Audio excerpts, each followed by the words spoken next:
In July, I spoke to InfoWars about the dramatic unrest, looting and destruction in South Africa. The excuse for this behaviour was a so-called protest to free the jailed old President Jacob Zuma. Now figure this contradiction out. The mainstream media reported that poverty and unemployment could have led to all the looting and burning down.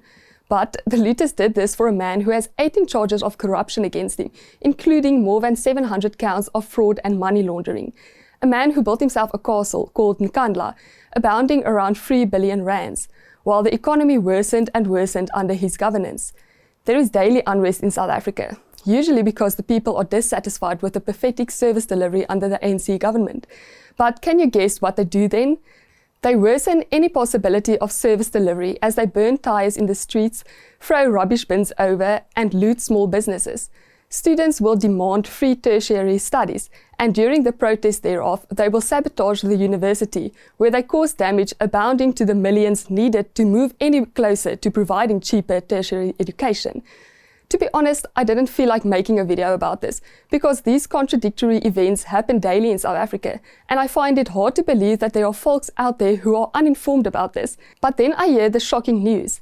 Family and friends interact with foreigners who confusedly ask about the poverty, crime and decay, since they thought everything in democratic South Africa is hunky-dory after 1994. This couldn't be further from the truth. And with local elections coming up, even more so.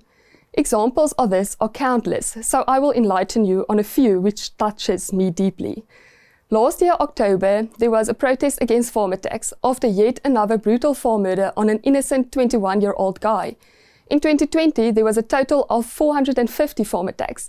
The EFF, the third largest political party in South Africa, showed up and chanted their well-known song, "Kill the Boer, Kill the Farmer." During the court hearing, the Minister of Police sat cozy next to the EFF leader. This while the wish of the protesters was that the Minister of Police will for once address the issue of politicised farm attacks. You see, farmers' lives are in danger, and the President blatantly denied the issue of farm attacks when he publicly said there is no killing of white farmers. It is still being denied. The South African government uses terms like equality and inclusivity to follow through with inequality as they discriminate against you on terms of your skin colour. Transformation and so-called BBBEE, broad-based black economic empowerment, are used to cover up gross racism. An example is a COVID fund in support of struggling tourism businesses, but only black-owned businesses can receive help. Only black people are allowed to apply for bursaries. Only black people are allowed to apply for jobs. And often blatantly, you will have to accept that you cannot make the sports team you worked for because there is a race quota which preserves a position for people only on the basis of their skin colour.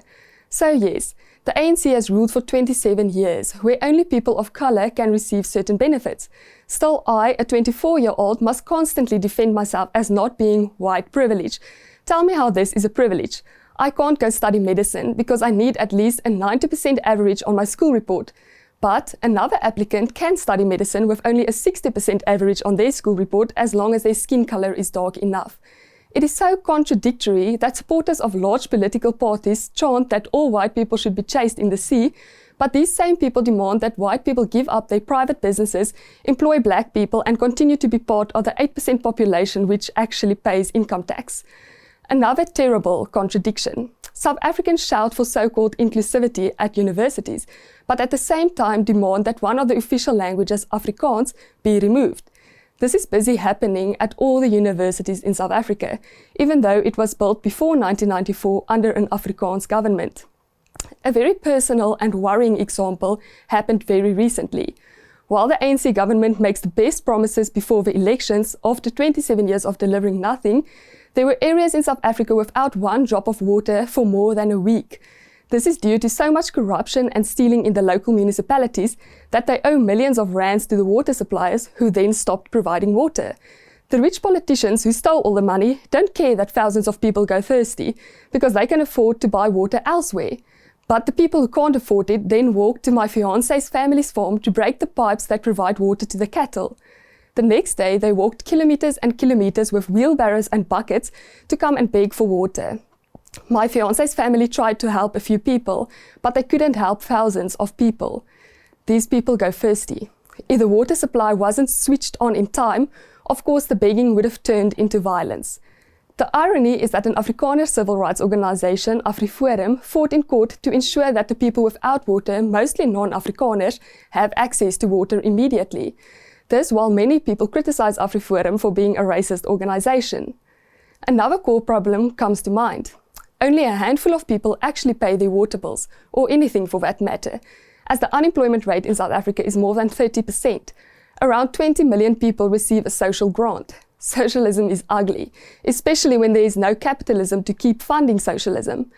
A contradictory situation I must face each day is the fact that you are told what a serious offence racism is, and you see people being sentenced for this, but this is one-sided. Because I have a lighter skin colour, people with a darker complexion can threaten to rape and kill me on social platforms, but they will face no consequences for this hate speech.